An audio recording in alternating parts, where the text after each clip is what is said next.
Okay, that's a lot of stuff. Ladies, gentlemen, and adventurers of all ages, Baldurs Gate 3 has been officially released for over a day now, and as you start to dive into the game and explore, you might find yourself with one big question.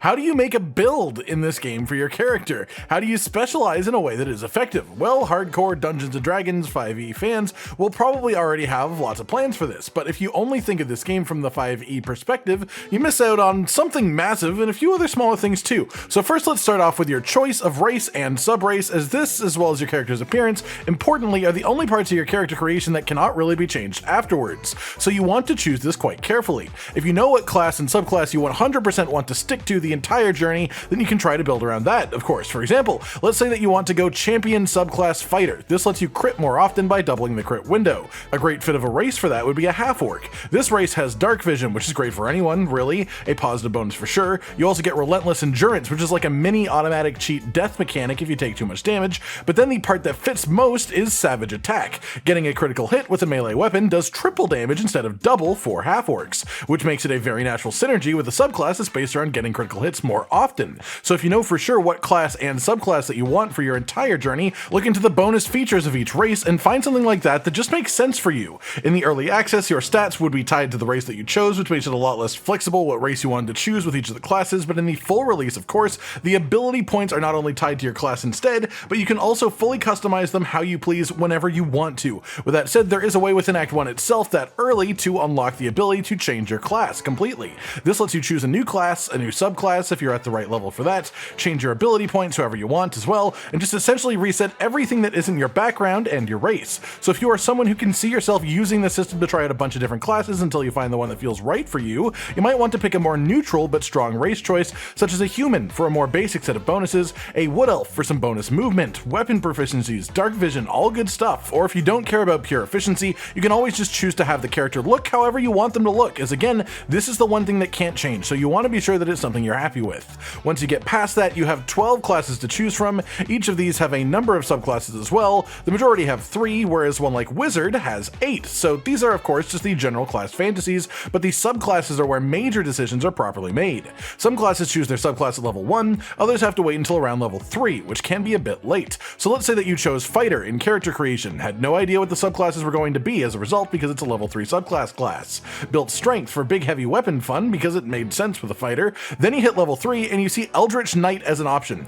Oh, that looks really cool, but it says that it uses intelligence as its casting ability and I have no intelligence. Well, you can respec, it's as easy as that. The biggest difference between Baldur's Gate 3 and actually playing Dungeons & Dragons is that you can respec at any given moment that you want to in the camp, and you can use this to do what is best for you at any given point in time, meaning that you can switch it up as you progress rather than having to stick with one thing and just slowly upgrading it. You can play full strength fighter up to level 3, then become an Eldritch Knight with proper intelligence as well at level 3, reset your ability points, give yourself some intelligence just for 100 gold. That's the whole cost, no problem at all. That said, you do need to be aware even past that of the way that abilities matter to different classes. For example, all spellcasters have a spellcasting modifier that is one of your abilities. Wisdom for clerics, rangers and druids, charisma for sorcerers, warlocks, paladins and bards, then intelligence for wizards, and Eldritch Knight fighters specifically. For those classes, you need to weigh how much you care about your melee prowess versus your spellcasting ability, but either way, you'll find yourself dumping a lot of your ability points in your spellcasting modifier, and a lot of them into either strength or dex if you still want to have some melee weapon options when you're running out of spell slots. As for melee focused characters, it becomes much simpler. You really just care about strength or dexterity mainly depending on your weapon of choice, then constitution for the extra HP, maybe some charisma if you really want to be a talker as well. Past that, you really want to decide what your role in the party will be. This will generally come fully into form as you pick your subclass properly and have to make further decisions on what kind of bonuses you're going to get. There is a more tank focused role, which is an important one, where you build yourself to stand in melee range of all the enemies and just soak up as much incoming damage as possible, knowing that you can resist it better than most of your other party members. There is a more damaging melee role as well, like a rogue for example, or a more damage focused fighter even, built for melee range but in more of a damage dealing type of way rather than taking damage capacity. There is a ranged damage role of some sort, which is usually either a spellcaster like a wizard or just a ranged weapon user like a ranger for example, something of that descript usually. And then you always, just genuinely always want a healer in your party, just the one that grabs grabs all the support spells, buffs, restorations, everything to keep your party trucking along long term, as that is one of the most useful things you can have. So pick one of these roles and build towards it. Become a Circle of the Moon Bear Druid. Become a full damage evocation wizard. Just pick an idea and roll with it and see if you like it. And again, if you find yourself not enjoying it, you can always change it anyways, and it's pretty cheap to do so. But the idea of this is this helps you focus on the type of bonus skills or spells that you want to grab as you level up, and it can also impact the next part of the creating a build conversation, which is feats or ability point improvements at level 4, 8, and 12. Look through the feats. If any of them makes you genuinely excited to have, then just give it a go. But 9 times out of 10, if you're looking for pure efficiency, when you hit level 4 in a class, the best use of this is actually the ability point improvement to push your main stat into the next break point. Feats are fun, don't get me wrong, and some of them in the right build could be worth an absolute load. But in more situations than not, for more classes than not, as boring as it is, the statistical improvement will just do more for you in the long run. At this point, I do also want to talk about party composition in a more general way as well. As mentioned earlier, you can of course change your class and subclass at any time, but you can also do exactly the same thing for your companions while you're at camp. Just walk them over to get them to have the conversation. I use this to turn Shadowheart into a life domain cleric to be my healer, for example, but you can fully change the class and subclass of any companion that you get, and this way you can build a proper party composition around yourself while also getting to experience the companion storylines that you wanted to explore. Then the last major thing here is multi-classing.